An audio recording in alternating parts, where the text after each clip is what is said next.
The most dangerous enemies in war are not always the strongest, but the ones who no longer fear death, because when a person accepts that they are already dead, they become something else entirely, unpredictable, unstoppable, and terrifying. Now imagine facing an entire group of people trained to think that way. That was the reality during the final stages of World War II. But here's the question almost no one asks. What happens when someone who was meant to die survives it? Kazuo Odachi was never supposed to live. At just 17 years old, he became part of one of the most extreme military strategies in human history, the Kamikaze program. A program where survival was not expected, due, and not even desired. By the time Odachi joined the Japanese military in 1943, the war had already begun to turn against Japan. What once seemed like a powerful empire was now slowly collapsing under the overwhelming force of the Allied powers, especially the United States. Japan was losing battles, losing territory, and most importantly, losing pilots. Training new pilots took time, something Japan no longer had. Aircraft production couldn't keep up with losses, experienced soldiers were gone, and as the situation became more desperate, so did the solutions.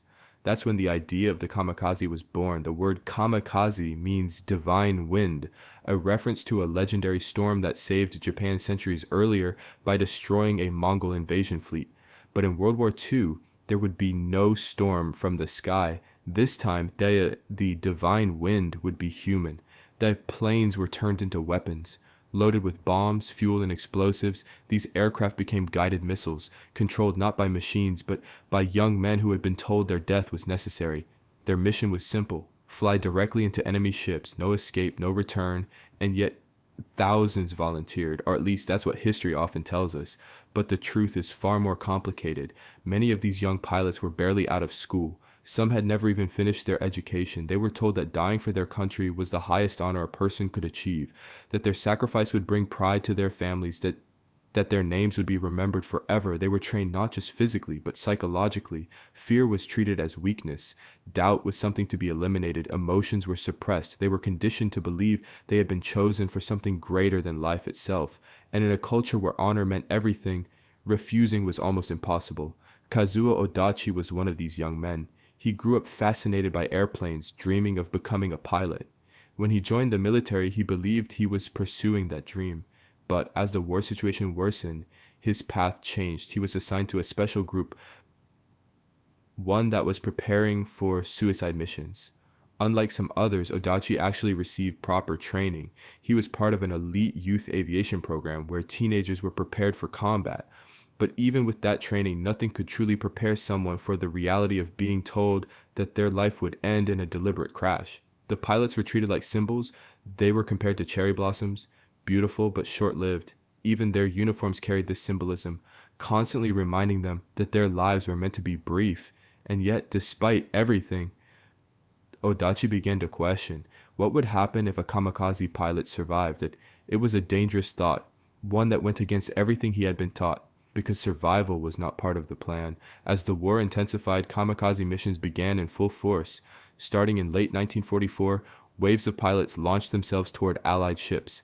The results were devastating. Ships were damaged, some were sunk, and thousands of soldiers were killed. But success came at an extreme cost. Most pilots never reached their targets. Many were shot down before impact. Others failed due to mechanical issues. Some simply never found a target. In fact, only about 1 in 5 missions actually succeeded. But even those numbers don't tell the full story, because the real power of the kamikaze wasn't just physical destruction, it was psychological terror. Imagine standing on a ship, watching a plane flying directly toward you, not trying to escape, not trying to survive, but fully committed to crashing into you.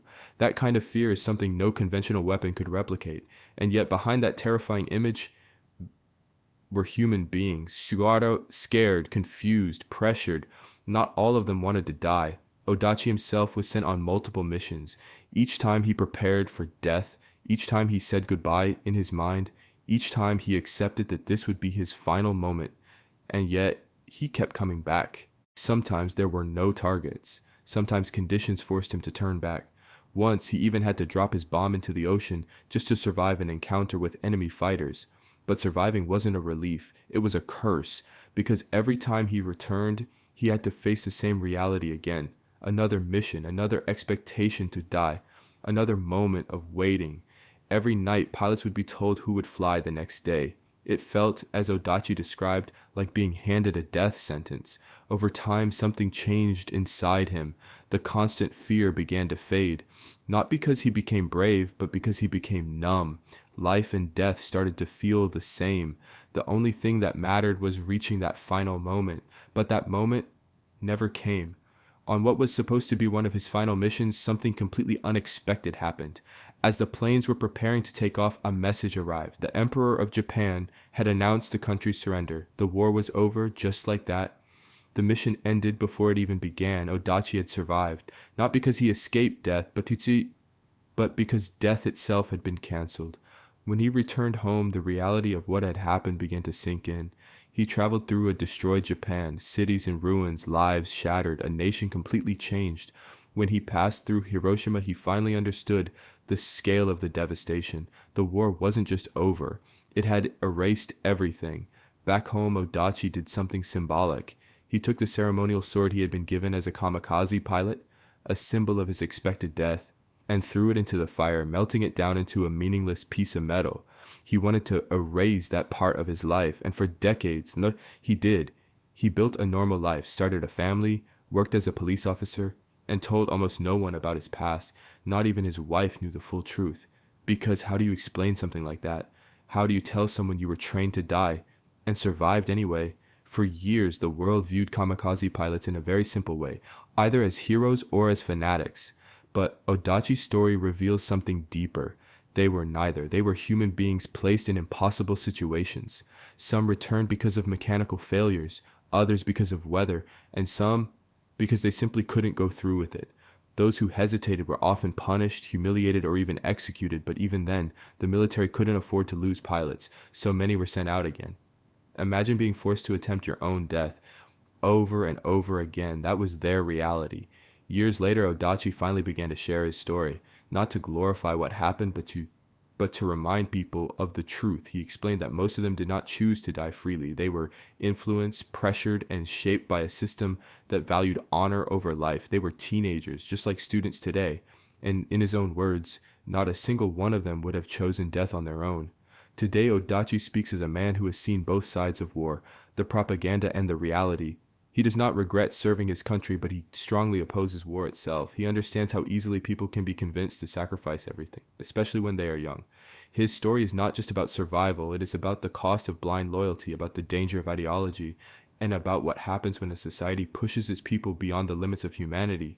Because in the end, the scariest part of the kamikaze story is not that they were willing to die, it's that so many felt they had no other choice.